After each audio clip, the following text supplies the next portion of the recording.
कभी इंडिया गठबंधन पर आकर नीतीश कुमार दम भरते नजर आए कि मैं इंडिया गठबंधन को जिता के मानूंगा, और फिर अचानक से चुनाव से पहले वो बीजेपी में चले जाते हैं। वो अपने आप में सवाल खड़े होते हैं। फिर यहाँ पर सम्राट चौधरी जो नीतीश कुमार की बुराइयां करते थे, वो सम्राट चौधरी नीतीश कुमार के अब कहीं ना कहीं गुड़ गाने लगे हैं। नीतीश कुमार की बड़ा कारण है कि नेताओं की आपस में नहीं बन रही, लेकिन बीजेपी आलाकमान जिस दिन सोच लेगी कि इसका होना है साथ, लल्लन सिंह का प्रयास कर रहे थे, हालांकि लल्लन सिंह ने तो उन्हें फटकार लगा दी। लेकिन अगर इसी तरह चलता रहा तो लालू प्रसाद यादव कई नेता उनके खेमे से ले आए तो यहाँ पर तेजस्वी यादव का रास्ते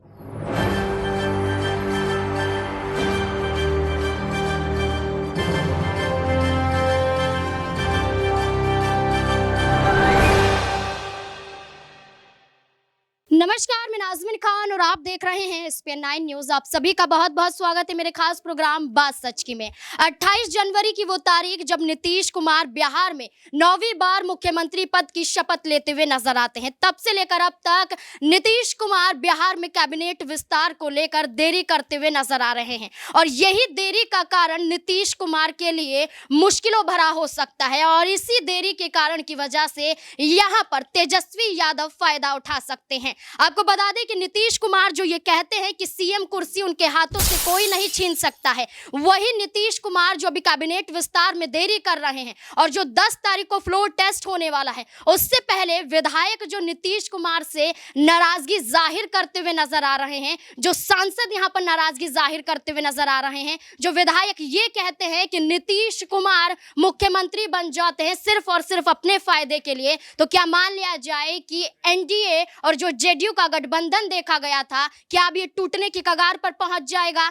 क्या जेडीयू को भारी नुकसान होता हुआ नजर आएगा? क्योंकि यहां पर कई ऐसे मुद्दे उठते हुए नजर आते हैं जिसमें देखा जाता है कि नीतीश कुमार को हमेशा से पलटू राम कहा जाता है, तो क्या ये पलटू राम दोबारा पलटी मारते हुए नजर आएंगे? तमाम सवाल इससे जुड़े हुए नजर आते हैं। न्यूज रूम में मौजूद है आकाश, मेरे साथ मौजूद है। आकाश, आपका बहुत बहुत स्वागत है। आकाश, जिस तरीके से बात की जाए नीतीश कुमार की, पलटू राम कहे जाते हैं और अभी तक कैबिनेट का विस्तार नहीं हो पाता है। ये कहा जाता है कि नीतीश कुमार ने इससे पहले कई बार यहाँ पर देरी नहीं की। 2015 में भी सरकार बनी, तब भी यहाँ पर कैबिनेट का विस्तार हो जाता है। यहाँ पर कई बार एनडीए के साथ भी आए, तब भी विस्तार हो जाता है। लेकिन इस बार क्यों देरी कर रहे हैं यहाँ पर नीतीश कुमार? क्या कारण हो सकता है? किसी विभाग को लेकर यहाँ पर पेच फंसता हुआ नजर आ रहा है? क्या यहाँ पर उप मुख्यमंत्री के साथ नहीं बन रही है, या कोई और रणनीति बना रहे हैं नीतीश कुमार?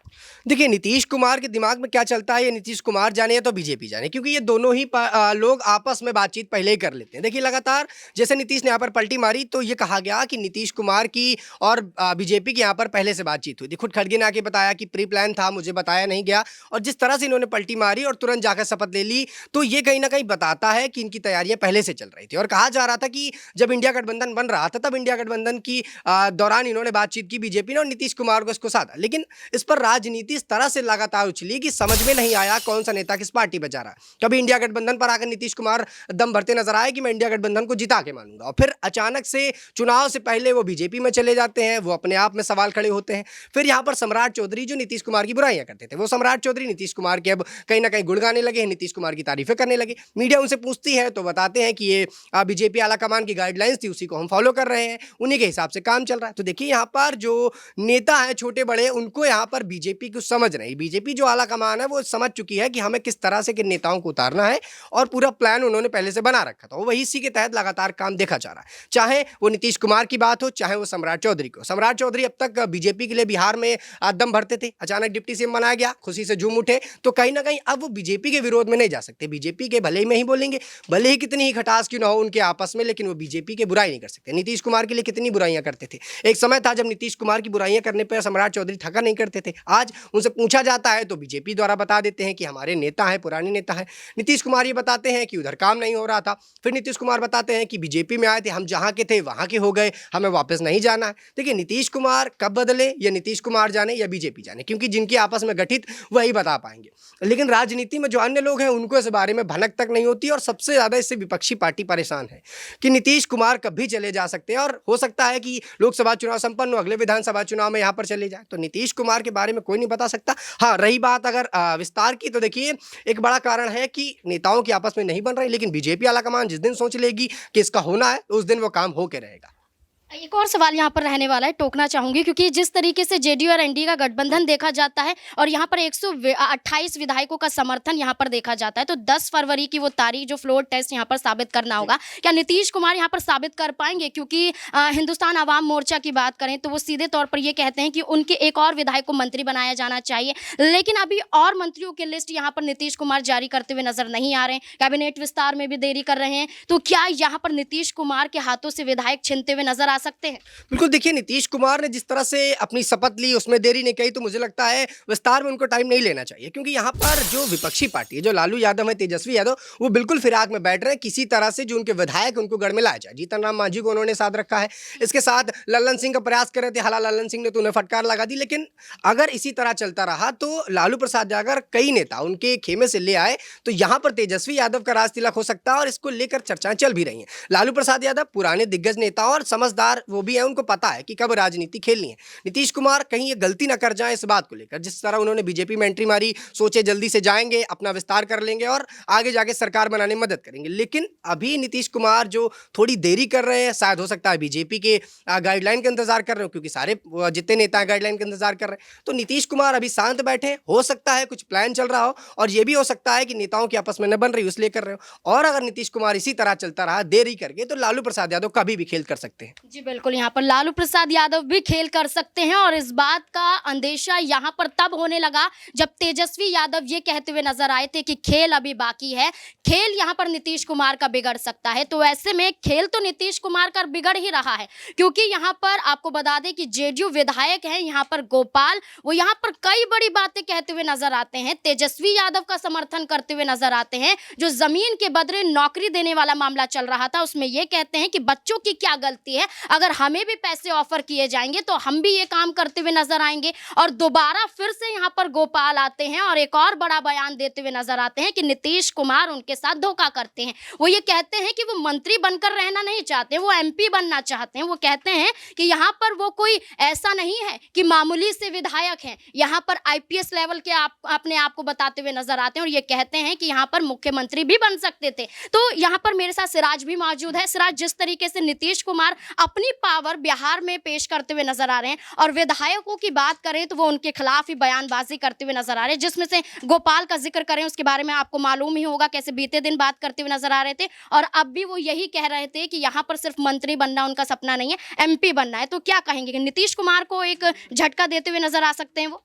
जी देखिए, इस वक्त जैसे बिहार में राजनीति चल रही है, आपको स्पष्ट कर देना चाहता हूं कि शतरंज का खेल और बिहार की राजनीति हर किसी की समझ में नहीं आती, और इस वक्त जिस तरीके से चल रहा है कहीं ना कहीं नीतीश कुमार जो है दल बदल की राजनीति कर रहे हैं। और जब देखा हमने कि जेडीयू की बैठक हुई थी तो लल्लन सिंह और नीतीश कुमार दोनों ही कहते हुए नजर आते कि पार्टी की कार्यकारिणी बैठक है और ये सामान्य सी बैठक है, लेकिन जब बैठक होती है तो आपने भी देखा कि वो सामान्य सी बैठक में कुछ भी सामान्य सा नहीं था। वहाँ पर अध्यक्ष पद जो है वो कहीं ना कहीं छीन लिया जाता है उनसे, और फिर जाके नीतीश कुमार जो है अपने हाथ में जेडीयू की कमान ले लेते हैं। तो वहीं से सारी चीज़ें शुरू होती हैं कि नीतीश कुमार को ये चीज़ पता थी कि लल्लन सिंह है, उनकी नज़दीकियाँ बढ़ रही हैं लालू यादव से, और कभी भी जेडीयू जो है टूट सकता है, और इस बात का डर था, यही बड़ी वजह थी कि लल्लन सिंह को जो है अध्यक्ष पद से हटा दिया नीतीश कुमार ने। तो कहीं ना कहीं आने वाले 10 दिन है, 15 दिन है, इसमें बिहार की राजनीति में बहुत कुछ होने वाला है, क्योंकि बातें यह भी चल रही हैं कि फ्लोर टेस्ट के बाद जो है बहुत कुछ होने वाला है। और ख़ास तौर पे बात करें तो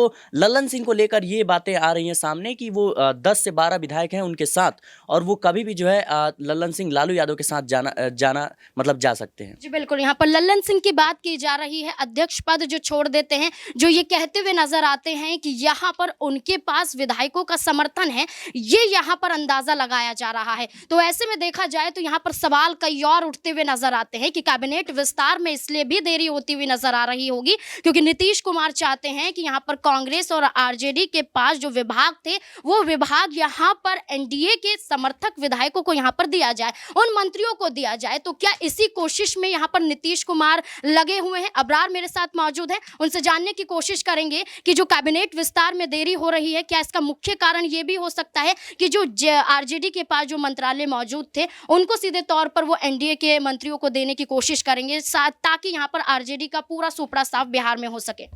देखिए नीतीश कुमार ख़ास तौर से एक पद को लेकर के हमेशा लड़ाई लड़ते हैं और पद है मुख्यमंत्री का और गृह मंत्री का।